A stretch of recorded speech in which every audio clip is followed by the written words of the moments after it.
안녕하세요 여러분. 오늘도 고단한 하루 가운데 그러나 여러분의 시선을 주님께 모으고 주님께 돌려드림으로 모든 것들을 다르게 볼 수 있는 그런 하루가 되기를 주님의 이름으로 축복합니다. 오늘 본문 말씀은 창세기 15장입니다. 이후에 여호와의 말씀이 환상 중에 아브라함에게 임하여 이르시되 아브라함아 두려워하지 말라. 나는 네 방패요 너의 지극히 큰 상급이니라. 아브라함이 이르되 주 여호와여 무엇을 내게 주시려 하나이까. 나는 자식이 없사오니 나의 상속자는 이 다메섹 사람 엘리에셀이니이다.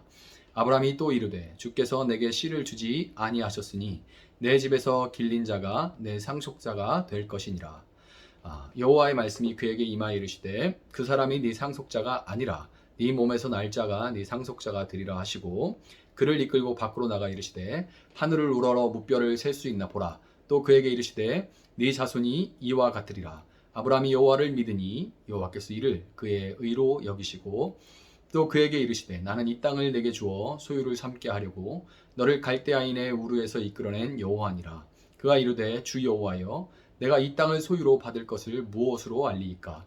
여호와께서 그에게 이르시되 나를 위하여 3년 된 암소와 3년 된 암염소와 3년 된 순양과 산비둘기와 집비둘기 새끼를 가져올지니라. 아브라함이 그 모든 것을 가져다가 그 중간을 쪼개고 그 쪼갠 것을 마주 대하여 놓고 그 새는 쪼개지 아니하였으며 솔개가 그 사체 위에 내릴 때에는 아브라함이 쫓았더라. 해질 때에 아브라함에게 깊은 잠이 임하고 큰 흑암과 두려움이 그에게 임하였더니 여호와께서 아브라함에게 이르시되 너는 반드시 알라. 네 자손이 이방에서 객이 되어 그들을 섬기겠고 그들은 400년 동안 네 자손을 괴롭히리니 그들이 섬기는 나라를 내가 징벌할지며 그 후에 네 자손이 큰 재물을 이끌고 나오리라. 너는 장수하다가 평안히 조상에게로 돌아가 장사될 것이요 네 자손은 4대 만에 이 땅으로 돌아오리니 이는 아모리 족속의 죄악이 아직 가득 차지 아니함이니라 하시더니 해가 져서 어두울 때에 연기나는 화로가 보이며 타는 횃불이 쪼갠 고기 사이로 지나더라. 그날에 여호와께서 아브람과 더불어 언약을 세워 이르시되 내가 이 땅을 애굽 강에서부터 그 큰 강 유브라데까지 네 자손에게 주노니 곧 겐 족속과 그니스 족속과 감몬 족속과 헷 족속과 브리스 족속과 르바 족속과 아모리 족속과 가나안 족속과 기르가스 족속과 여부스 족속의 땅이니라 하셨더라. 아멘. 자, 이 오늘 본문 15장은 여러분 별로 잘 주의를 안 기울여서 보지만 이후에라는 말로 시작이 됩니다.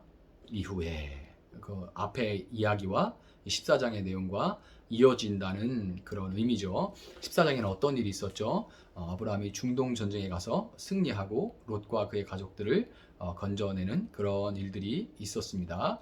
하나님께서 근데 그 이후에 아브라함을 찾아오셔서 이렇게 말씀하십니다. 아브라함아 두려워하지 말라. 나는 네 방패요 너의 지극히 큰 상급이다. 이렇게 말씀하시죠. 하나님께서 왜 뜬금없이 난데없이 두려워하지 말라고 하셨을까요? 아브라함이 두려워했기 때문이에요. 너무 간단하죠?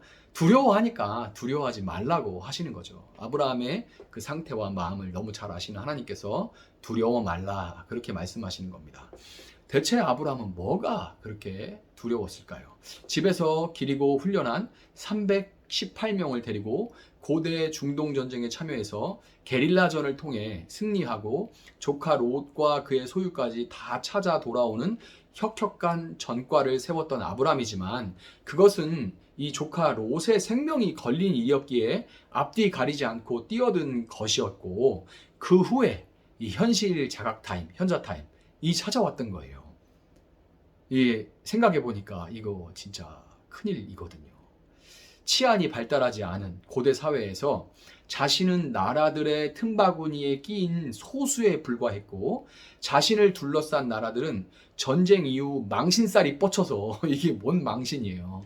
망신살이 뻗쳐서 아브라함에게 이를 박박 갈면서 기회만 엿보고 아브라함이 틈만 보이면 저것을 반드시 내가 복수하리라 원수를 갚으리라 이렇게 기회를 엿보고 있는 형편인데 아브라함이 얼마나 이 현실을 자각하니까 두려움이 밀려왔겠어요.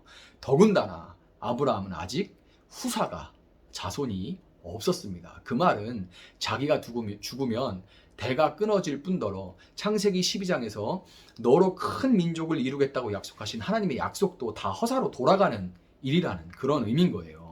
일단 이 두려움이 찾아오니까 현실은 자꾸만 더 커지고 무서워져 갖고 끊임없는 걱정 가운데 하나님의 약속은 마치 바람을 잡으려는 일처럼 그렇게 여겨지기 시작했습니다. 그전에는 믿어졌는데 우리 마음이 늘 그렇지가 않죠. 이제 현실을 보니까 이게 바람을 잡으려는 일처럼 보이는 거예요. 아브라함에게 두려워하지 말라고 하신 하나님은 다시금 오직 하나님만이 그의 방패요 큰 상급이시기에 두려워할 필요가 없고 후사에 대해서 염려할 것도 없다고 말씀하십니다. 그렇지만 현실에 짓눌려버린 아브라함에게 그런 소리가 제대로 들어올 리가 없죠. 그런 소리가 제대로 들어올 리가 없습니다. 2절과 3절을 보면 아브라함은 하나님 대체 뭘 주신다는 말인가요? 저는 자식도 없이 저를 해치려고 하는 수많은 적들에게 둘러싸여 있습니다. 저는 자식이 없으니 상속은 제 종들 중에 하나가 될 겁니다. 이렇게 이야기를 했어요. 아브라함의 이 말은 불평과 원망이라기보다는 불평과 원망처럼 보일 수도 있겠지만 그렇다기보다는 땅을 디디고 사는 아브라함으로서 자신이 처한 상황을 지극히 현실적으로 하나님께 말씀드린 거예요. 하나님께 고한 겁니다. 지금 내 형편은 이래요. 이게 현실입니다. 이렇게 고한 거예요. 그러자 5절에서 하나님은 아브라함을 아이고 이거 안 되겠네. 그리고 아브라함을 이끌고 거기서 밖으로 나갑니다. 나가요. 그런 다음에 하늘을 우러러보게 하십니다. 아브라함의 시선이 땅에서 자기를 둘러싼 그 수많은 적들 그리고 자기의 현실 보잘것없는 소수에 불과한 자기의 현실을 계속 이 땅의 것을 바라보던 이 아브라함의 시선이 땅에서 하늘로 바뀌는 그런 순간이었습니다. 땅을 바라볼 때 아브라함의 눈에 들어온 것은 아브라함의 마음을 두려움과 염려로 가득하게 만들었지만 그가 하늘을 우러러보자 거기에는 어제나 오늘이나 내일도 영원히 빛나는 별들이 반짝이고 있었고 그것을 바라보는 아브라함의 시야는 넓어지고 짧은 안목으로 조바심 치던 요동하던 마음은 평안을 회복하게 되었습니다. 별처럼 별을 지으신 영원한 하나님은 그의 약속을 내 생각과 내 때와는 다르지만 반드시 지키실 것입니다. 아브라함은 다시금 하늘을 우러러 무뼈를 셀 수 있나 보라 네 자손이 이와 같으리라 이렇게 말씀하시는 하나님의 약속이 그대로 이루어질 것을 다시금 신뢰하게 되었어요. 이때 창세기 15장 6절에는 놀라운 말씀이 기록됩니다. 아브라함이 여호와를 믿으니 여호와께서 이를 그의 의로 여기시고 이렇게 나오죠. 아브라함의 믿음으로 인해서 하나님께서 그를 의롭다고 여기셨다고 합니다. 쉽게 말하면 아브라함은 의로움으로 구원을 얻게 된 거예요. 여러분 그런데 아브라함이 과연 구원파가 주장하는 것처럼 딱 이때 이 순간에 구원을 받은 것일까요? 그렇지 않습니다. 아브라함의 구원은 창세전에 하나님이 아브라함을 택하셨을 때 이미 시작됐습니다. 창세전에 하나님이 아브라함이 이 땅에 존재하기도 전에 하나님은 어제나 오늘이라 알파와 오메가가 되시는 분이죠. 하나님이 그 영원의 시간 속에서 아브라함을 택하셨을 때 그 아브라함의 구원은 이미 시작된 거예요. 하나님의 작정은 창세기 12장 1절에서 아브라함의 때에 시간 속에 하나님이 그를 부르심으로 비로소 역사 속에서 펼쳐지기 시작한 거예요. 아브라함은 하나님의 부르심에도 그의 아버지의 죽음 전에는 가나안 땅으로 옮기지 않았습니다. 하나님은 그를 부르시고 그 긴 시간을 기다려 주시죠. 가나안 땅으로 옮긴 후에도 이 아브라함은 믿음이라고는 약에 쓸래도 찾아볼 수 없는 행동들을 계속해서 일삼았지만 하나님은 신실하게 그에게 자신이 누구신지 가르치시고 그가 깨닫도록 도우시고 기다려 주셨죠. 아브라함은 이 이집트 사건을 통해서 여호와라는 신은 다른 이방 신들과는 다르게 인간이 노력한다고 복을 주고 실수한다고 벌을 주고 저주하는 그런 신이 아니라는 것을 배웠습니다. 중동 전쟁과 멜기세덱의 방문을 통해서 그는 자신의 힘이 아니라 하나님이 바로 그를 도우시고 생명을 지키시는 분이라는 것을 깨닫고 하나님께 감사와 영광을 돌릴 수가 있었죠. 이와 같이 하나님이 아브라함의 구원을 시작하셨고 그가 하나님을 믿도록 그렇게 다 하셨지만 구원의 일련의 과정 중에 마침내 아브라함의 마음에 믿음이 생겨났을 때 하나님은 그 겨자씨와 같은 작은 믿음으로 너는 참 의롭다 라고 그를 의롭다고 하셨던 거예요. 하나님은 마치 아브라함 스스로 구원받은 것처럼 아브라함이 스스로 구원받은 것처럼 네가 다 했다 이렇게 기뻐하셨던 거죠. 아브라함에게 믿음이 생겨나자 하나님은 그와 계약을 맺으십니다. 언약으로 번역된 이 베리트라는 단어는 쪼개다라는 뜻인데요. 쪼개다 그런 뜻인데 짐승을 쪼개고 계약의 두 당사자가 그 쪼개진 짐승 사이를 이렇게 걸어서 통과하는 이런 의식인데 이런 의식은 계약을 위반할 시에 그 쪼개진 짐승들처럼 그 계약 위반 당사자도 쪼개져서 죽게 될 것이니까 생명을 걸고 이 계약을 지켜라 이런 의미인 거예요. 그게 베리트의 의미입니다. 그런데 여러분 17절을 한번 보세요. 그 쪼개진 짐승들 사이로 누구만 지나가나요? 누구만 지나가요? 타는 횃불처럼 땅에 임재하신 여호와는 소멸하는 불이시죠. 땅의 횃불처럼 타는 횃불처럼 땅에 임재하신 하나님만 그 짐승들 사이로 지나갔고 아브라함은 지나가지 않았습니다.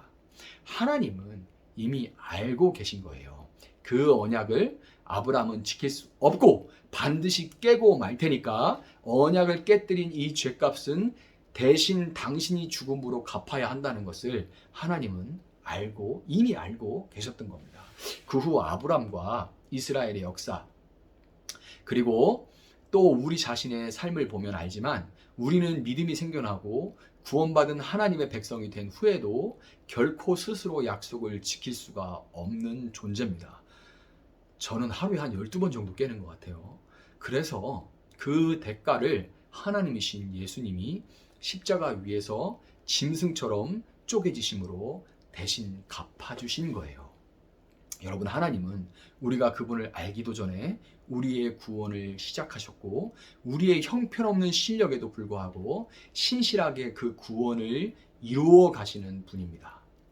여러분 오늘 땅을 바라볼 때 두려움과 걱정, 염려로 마음이 번잡스럽고 마음에 이 두려움, 염려, 걱정이 가득해질 수 있어요. 그러나 그때 여러분 하늘을 우러러 보시기 바랍니다. 오염과 지상의 너무나 화려한 빛으로 별을 보기 어려운 그런 시절이지만 별은 여전히 빛나고 있습니다. 하나님의 약속은 어제 그랬던 것처럼 오늘도 동일할 것이고 어제와 오늘처럼 내일도 그대로 이루어질 것입니다. 이 말은 땅의 일을 무시하거나 잊어버리라는 그런 말이 아니에요. 무책임하게 회피하고 이러라는 말이 아닙니다. 여러분의 구원을 시작하시고 이루어 가시는 하나님을 올려다볼 때 주권자 하나님이 여러분을 구원하시고 또한 그 구원을 온전히 이루어 갈 것을 다시금 기억하게 되고 그때만 우리는 현실 너머를 볼 수 있는 믿음의 눈을 회복할 수 있다는 그런 말입니다. 동일하게 땅 가운데 살지만 그러나 그 땅에서 저 멀리 그 현실 너머를 볼 수 있는 눈을 그리고 그 마음을 다시금 회복할 수 있다는 말인 거예요. 신실하신 하나님이 여러분을 구원하시고 너무나 보잘것없지만 여러분과 저를 통해 이 땅에 구원받은 아브라함의 자손들이 하늘의 별처럼 많아지게 하실 거라는 것을 믿으시고 의롭게 된 하나님의 백성으로 오늘 하루도 약속에 충성하는 나를 위해 대신 그 약속을 온전히 이루어 주신 그 예수님을 믿고 따라감으로 그 약속을 충성하는 여러분도 되시기를 주님의 이름으로 축복합니다. 제가 한번 기도하겠습니다. 사랑하신 하나님 감사합니다. 우리가 무엇이간데 우리를 택해 주시고 우리를 불러주셔서 하나님 자녀 삼아 주시니 참 감사합니다. 저에게 어떤 조건이 있어서 저에게 어떤 자격이 있어서 하나님 저를 택해 주시고 하나님 제 모든 죄를 대신 갚아주심으로 이렇게 구원하여 주시니 참으로 감사합니다. 그 구원에 감격하여서 하나님 이제는 하나님과 맺은 그 약속에 충성하고 하나님 말씀에 순종하는 하나님의 참된 백성이 되어갈 수 있도록 하나님 함께하여 주시옵소서. 내 힘으로 할 수 없고 현실 자각 타임이 와서 참으로 하나님 현실에 짓눌려 하나님의 뜻과 하나님이 우리에게 주신 사명을 바라볼 수 없고 하나님의 약속을 믿을 수 없는 그런 때에 우리 눈을 들어 어제나 오늘이나 내일 동일하신 하나님을 다시금 바라보게 하시고 그 하나님이 도우심으로 말미암아 다시금 현실 너머를 볼 수 있고 하루를 믿음으로 살아갈 수 있는 우리 귀한 성도님들 될 수 있도록 하나님 함께하여 주시옵소서. 우리 성도님들 참으로 정말 사연이 없고 어려운 사정이 없는 분들이 없습니다. 그러나 하나님 이 현실에 이 사정에 하나님 짓눌리지 아니하도록 붙들어 주시고 정말 그 가슴 속에 빛나는 별이 가득한 그런 하나님 사람들 될 수 있도록 주님 함께하여 주시옵소서. 그렇게 행하실 주님을 신뢰하며 예수님의 이름으로 기도합니다. 아멘. 우리 말씀 붙들고 이어서 계속해서 기도하시겠습니다.